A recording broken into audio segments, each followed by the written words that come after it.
नमस्कार। मोक्ष परियोजना में व्याकरण पाठ्यक्रम में आपका स्वागत है।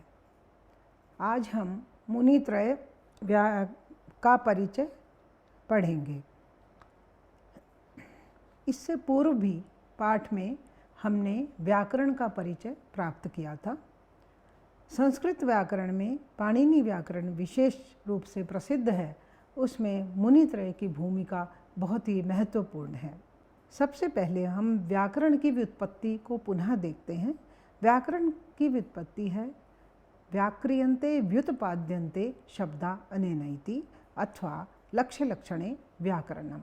इस दृष्टि को रखते हुए व्युत्पत्ति की दृष्टि से व्याकरण के द्वारा शब्द का ज्ञान प्राप्त होता है।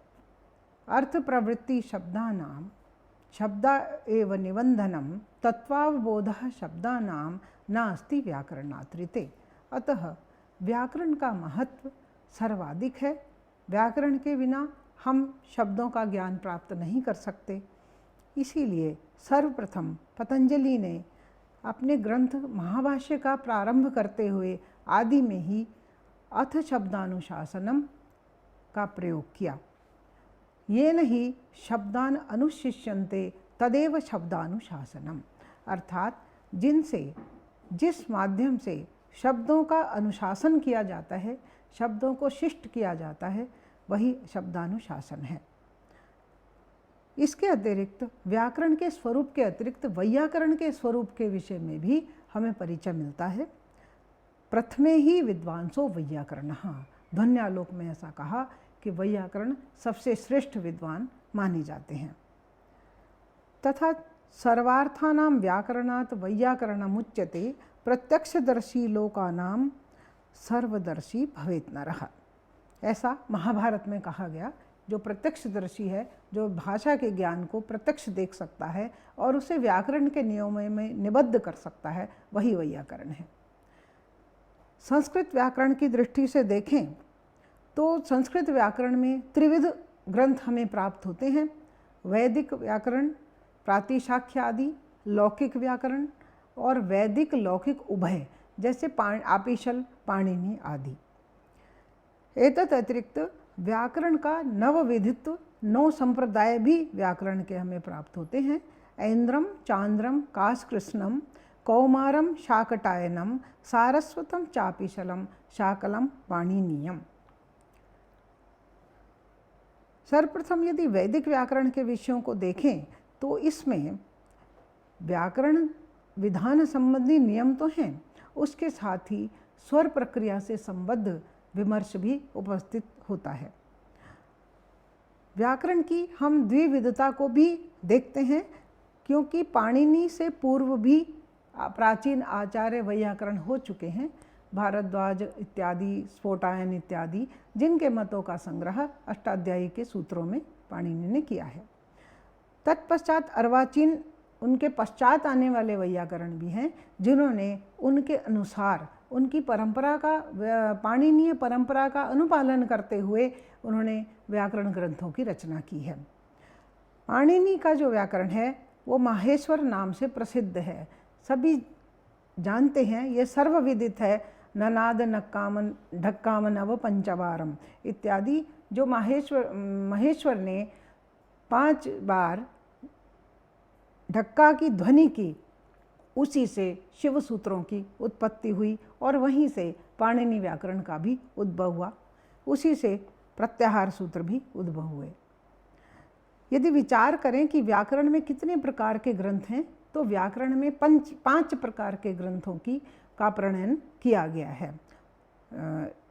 यहाँ व्याकरण के 5 अंग माने गए हैं: सूत्र पाठ, धातु पाठ, गण पाठ, लिंगानुशासनम और शिक्षा।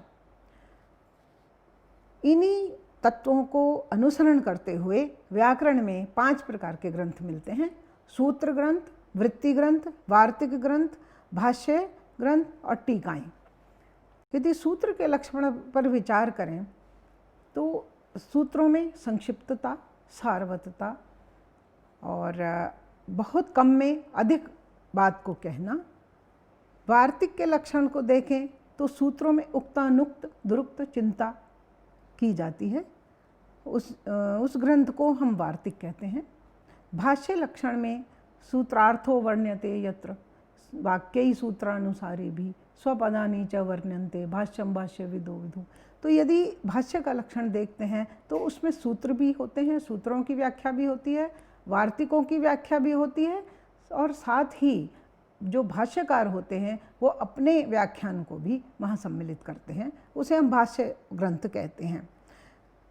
इन 5 प्रकार के ग्रंथों में ही हमें जो प्रमुख वैयाकरण हैं संस्कृत व्याकरण परंपरा में, हम उन्हें त्रिमुनि परंपरा से संबोधित करते हैं।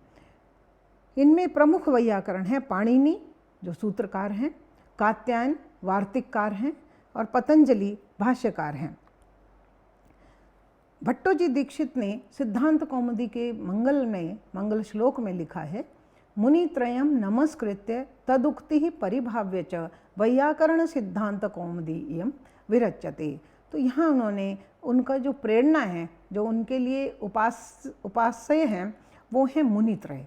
मुनित्रय को नमस्कार करके, उनके वचनों को नमस्कार करके वो वैयाकरण सिद्धांत कौमुदी ग्रंथ की रचना करते हैं। इसी क्रम में पाणिनि, कात्यायन और पतंजलि के क्रम में जब सूत्रकार की सूत्रों की विवेचना करते हैं, तो वो प्रथम प्रमाण होता है।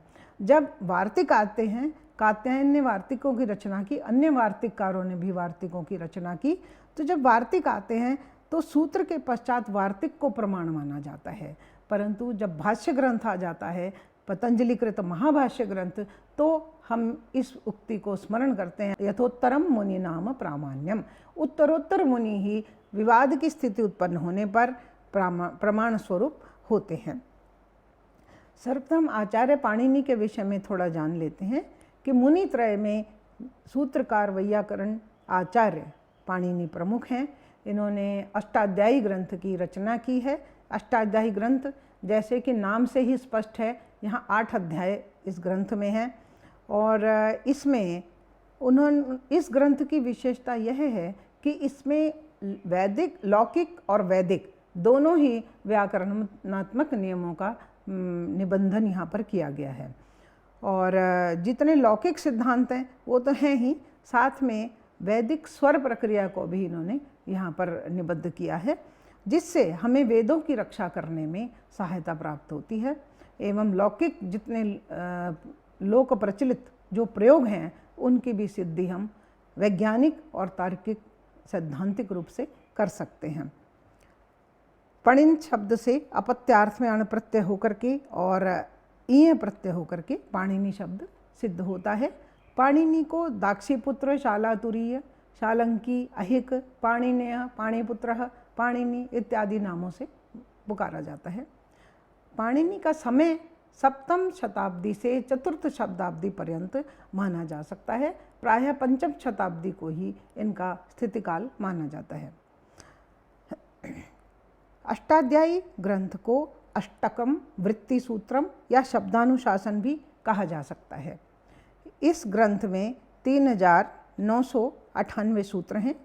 अष्टाध्यायी 4 पादों में विभक्त है, और ये जो पाद हैं ये सूत्रों में विभक्त हैं, जिसमें कि 32 पाद हो जाते हैं और पाद सूत्रों में विभक्त हैं।